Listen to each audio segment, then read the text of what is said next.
Mais dis-moi, est-ce que tu as un dortoir préféré?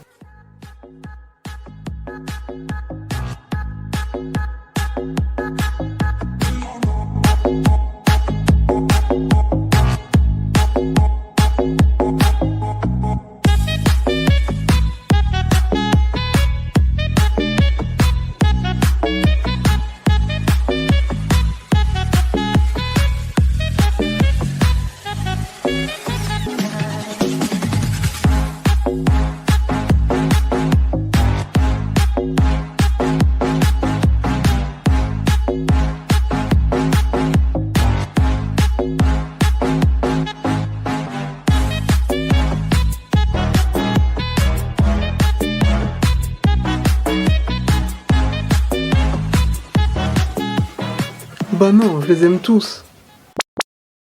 Coucou tout le monde, c'est Mélodie et bienvenue dans cette nouvelle vidéo.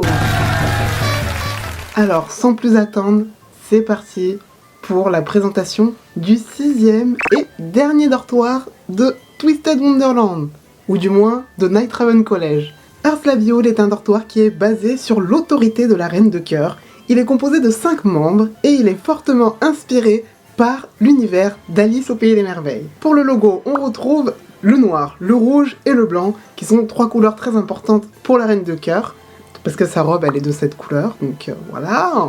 Ensuite, on retrouve très clairement la couronne et le col de la Reine de Cœur. Sur leurs uniformes de dortoir, les élèves de Earthlavioul ont une rose blanche tachetée de rouge pour faire un rappel à cette scène très mythique dans Alice au Pays des Merveilles où il faut peindre les roses blanches en rouge. Ils doivent prendre soin des hérissons et des flamants roses à tour de rôle, car s'ils arrivent à nouer des liens assez solides avec ceux-ci, ils peuvent obtenir des meilleurs scores lors des parties de croquet. Et bien sûr, ils doivent respecter les 1001 règles de la Reine de Cœur. On va commencer tout de suite les présentations des membres du dortoir par le leader, qui n'est d'autre que Riddle Roseheart. Donc voilà, en 2e année, il fait partie du club d'équitation. Il respecte et fait respecter à la lettre toutes les règles du dortoir, tellement que les autres membres ont un peu peur de lui. Un peu beaucoup quand même. Son unique magic s'appelle Off With Your Head.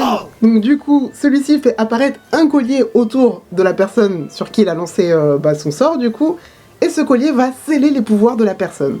C'est un peu triste, et il s'en a déjà fait l'objet. Le 2e membre et vice-leader, il s'agit de Trey Clover, qui est lui en 3e année. Il est membre du club de sciences avec Jade Leach, il me semble. Il me semble qu'il est avec Jade.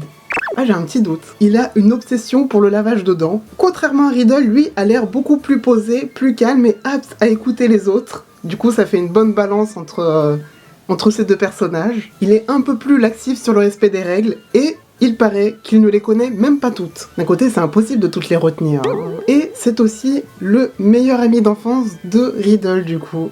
Ils ont grandi ensemble. Le unique magic de Trey, c'est Doodle Sweet. Son unique magic va lui permettre de changer la perception de ce qu'on voit. Vous voyez ce que je veux dire?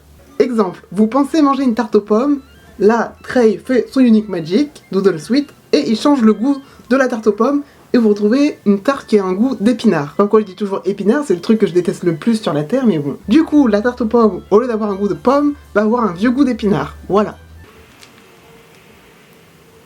Est-ce que c'est une heure pour passer l'aspirateur? Non. Ensuite, 3e personnage, lui aussi il est en 3e année, et bien sûr il s'agit de Keito Diamondo. Alors lui c'est monsieur réseaux sociaux, hyper social, facile à vivre, toujours de bonne humeur, il adore les choses instagrammables, mais méfiez-vous des apparences, quelquefois il peut être un peu méchant quand même. Son unique magic s'appelle Split Card, ce qui lui permet de créer des clones. Plus il y en a et plus c'est compliqué pour lui quand même. D'ailleurs, Keito vient de la même ville que Will et Jack. Ensuite, 4e personnage, Dioso Spade, qui lui est en 1re année. Il fait partie du club d'athlétisme et lui son but c'est de devenir le plus grand mage du pays magique. Sauf que même s'il a l'air un peu sérieux, il est pas très bien organisé quand même. Il paraît qu'au collège c'était un ancien délinquant et qu'il avait les cheveux blonds et pas bleus. Mais depuis qu'il a rejoint Nightraven, il a décidé de devenir un bon garçon et de rendre fière sa maman chérie. C'est pas mignon ça?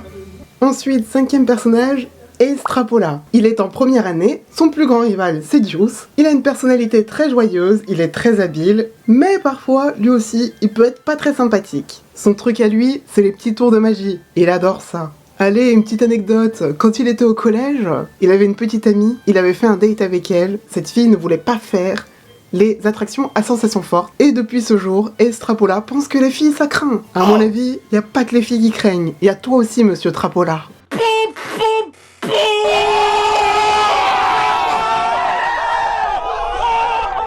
Et voilà, c'est tout pour les présentations de dortoir, j'ai fini. Mais j'aurais pas oublié quelque chose. Il manque des personnages qui n'ont pas été présentés aujourd'hui. Et oui, je veux parler bien sûr des professeurs. On est dans une école, il doit bien y avoir des professeurs. Alors, c'est pour ça que je vous donne rendez-vous très bientôt pour le tout dernier épisode de présentation des personnages de Twisted Wonderland. J'espère que cette vidéo vous aura plu. En attendant, portez-vous bien, j'espère qu'on ne sera pas confiné d'ici là, ça devient un peu critique la situation. Allez, à bientôt, bye bye.